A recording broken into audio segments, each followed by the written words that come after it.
جو ہر دوسرے دن D G I S P R آ کے رو رہا ہوتا ہے 5th جنریشن وار، یہ اصل میں ہے کیا؟ اس نے بھی نہیں بتایا۔ وہ یہ ہے، میں ان کی نمائندگی کرتے ہوئے بتا دیتا ہوں کہ ڈی جی صاحب 5th جنریشن وار یہ ہے کہ یہ چھوٹے بھیم کے جو کارٹون لگتے ہیں ہمارے گھروں میں، کبھی پاکستان جائیں نا، جب پیسے بھیجتے ہیں بچوں کو کہ پڑھو بیٹا، جا کے کبھی ٹی وی دیکھنا کہ بچہ سارا چھوٹا بھیم، پتہ ہے آپ لوگوں کو وہ کارٹون لگتا ہے، وہ چھوٹا سا بھگوان دکھایا جاتا ہے اس میں، وہ اچھے اچھے کام کرتا ہے، لوگوں کی مدد کرتا ہے۔ تو جب بچہ پھر دکان میں جاتا ہے نا بازار میں، تو اسی چھوٹے بھیم کے، ان ہندوؤں کے بھگوان کے وہ چھوٹے چھوٹے کارٹونز بنے ہوئے ہوتے ہیں پینسل ربڑ شارپنر پہ، اور ڈیکوریشن پیسز ہوتے ہیں۔ بچہ وہیں نیچے لیٹ کے رونا ڈالنا شروع ہو جاتا ہے، نہیں نہیں پاپا میں نے یہ لینا ہے، تو پاپا 20 روپے کا وہ چھوٹا بھیم لے لیتا ہے۔ وہ لا کے بچہ جو ہے ڈیکوریشن پیس ٹی وی کے اوپر یا ٹیبل کے اوپر رکھ دیتا ہے۔ ہندوؤں نے اپنا بھگوان تو تمہارے گھر میں پہنچا دیا، اور کیا ہے؟ سمجھ آ گئی ہے؟ یہ ہے 5th جنریشن وار۔ دشمن میں یہ سکت نہیں ہے کہ ابھی وہ ہماری جیسی نیوکلیر پاور پہ آ کے دھماکہ کر دے، دھاوے بول دے، نہیں، وہ آپ کے کلچر پہ اٹیک کر رہا ہے۔ اپنی شادی بیاہ کے فنکشنز میں کبھی عورتوں والی سائٹ پہ جا کے دیکھ لو، ایسی ایسی پنڈ دیہاتوں میں بھی، وہ ایک بار میں جانا پڑا، میں بڑا کھل کے بات کرنا چاہوں گا کیونکہ میں وہ تو نہیں ہوں، اتنا بڑا علامہ تو ہوں نہیں کہ مجھے وہ پابندیاں مجھ پہ حاوی ہیں۔ میں بلانے گیا جب خواتین کو کہ جناب آئیں، ابھی واپس چلے جاتے ہیں، تو ادھر جب میں دیکھا تو نظر اٹھانے کے قابل نہیں رہا۔ میں نے کہا یار یہ پنڈ دیہات کی حالت ہے تو شہر کی کیا حالت ہوگی؟ وہ ساڑیاں، وہ سارا کچھ، حقیقت خرافات میں کھو گئی، یہ امت روایات میں کھو گئی۔ وہ آپ کے کلچر پہ اٹیک کر چکے ہیں۔ حل کیا ہے؟ اب حل کی طرف آتے ہیں۔ اس سے پہلے سب لوگ آ کے رونا روئے کہ یہ ہو گیا وہ ہو گیا، میں آپ کو حل کی طرف لاتا ہوں۔ دوستان ذی وقار، حل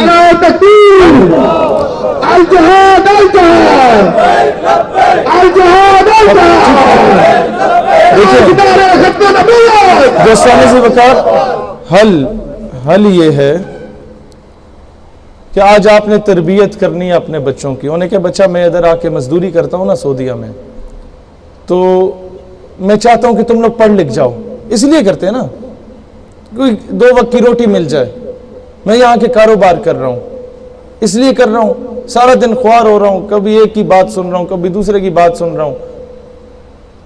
وہ ایسی ایسی باتیں سنا دیتا ہے کہ میں تمہیں ٹرانسلیٹ کر کے بتا بھی نہیں سکتا۔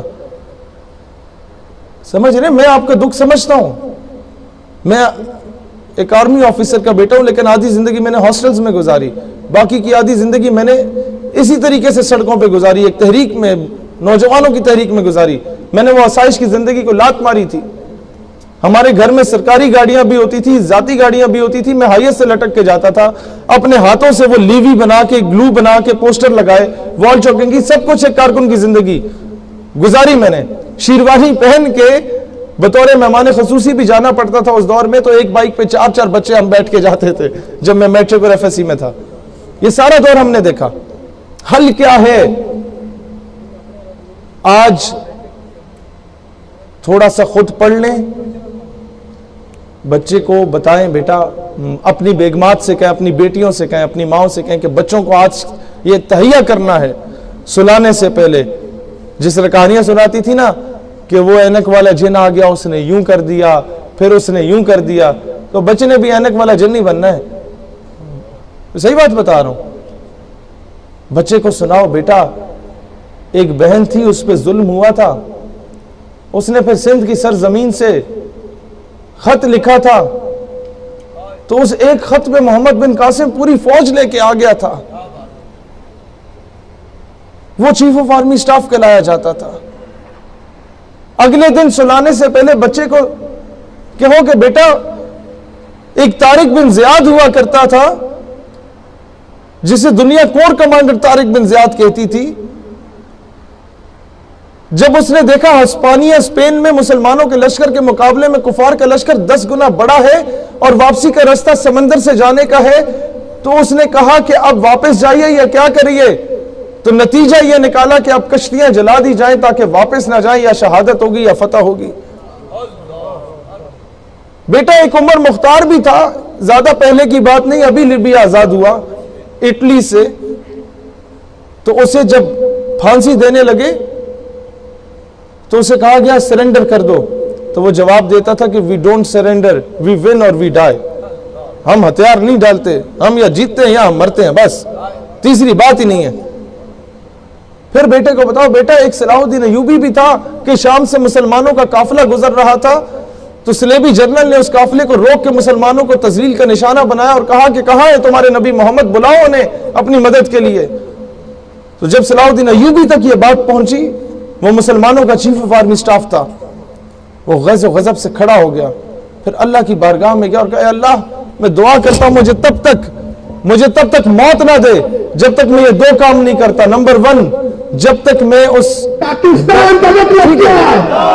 جب تک کشمیر بنے گا، صحیح سے ابھی قدم بڑھائے۔ ایوبی رحمت اللہ علیہ، اس نے اللہ سے دعا کی اللہ 2 کام میں نہیں کرتا جب تک مجھے موت نہ دے۔ نمبر 1، جب تک میں بیت المقدس فلسطین کو فتح نہیں کرتا، قبلہ اول کو، اور نمبر 2، جب تک میں اس گستاخ سے بدلہ نہیں لیتا۔ تو ایوبی رحمت اللہ علیہ جب بیت المقدس کو فتح کیا، آپ کو پتہ ہے اسلام از دا موسٹ پیسفل ریلیجن، ایک انسان کا قتل پوری انسانیت کا قتل ہے، اسلام امن کا درس دیتا ہے۔ ایوبی نے سارے صلیبی جرنیلوں کو لائن میں بٹھا کے پانی پلایا کہ میں اپنی امان میں لے لوں۔ لیکن ایک جگہ ہے ناموس رسالت جہاں پہ اسلام پھر غیرت کا درس دیتا ہے۔ جب اس صلیبی جرنیل کو دیکھا جس نے بے ادبی اور گستاخانہ الفاظ استعمال کیے تو انہوں نے کہا کہ تو وہ تم تھے جس نے کہا بلاؤ اپنے نبی محمد کو، لو دیکھو رسول اللہ نے اپنے خادم کو بھیج دیا، اپنے غلام کو بھیج دیا۔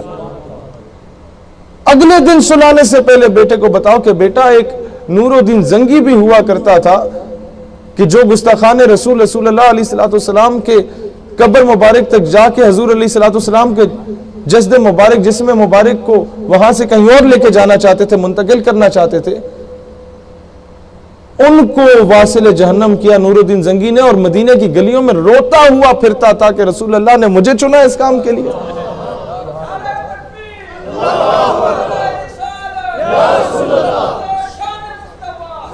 تو پھر بچہ جب بڑا ہو نا، کوئی تھوڑا سا بولنا سیکھ جائے، اسکول گوئنگ ہو، تو ٹیچر پوچھتی ہے ہر بچے سے کہ بیٹا تم کیا بننا چاہتے ہو؟ بچہ کہتا ہے میں انجینئر بنوں گا، میں ایسٹروناٹ بنوں گا، میں ڈاکٹر بنوں گا۔ تو اپنے بچوں کو اس قابل بناؤ، اتنا ان کو ٹرین کر دو کہ ٹیچر پوچھے بچہ کیا بننا چاہتے ہو تو بچہ بولے madam I want to become chief of army staff. تو میڈم کہ بیٹا اچھا تو you want to become general Musharraf? تو بچہ بولے no ma'am I want to become general Nur al-Din Zangi, I want to become general Salah al-Din Ayubi, I want to become General Tipu Sultan and Muhammad bin Qasim.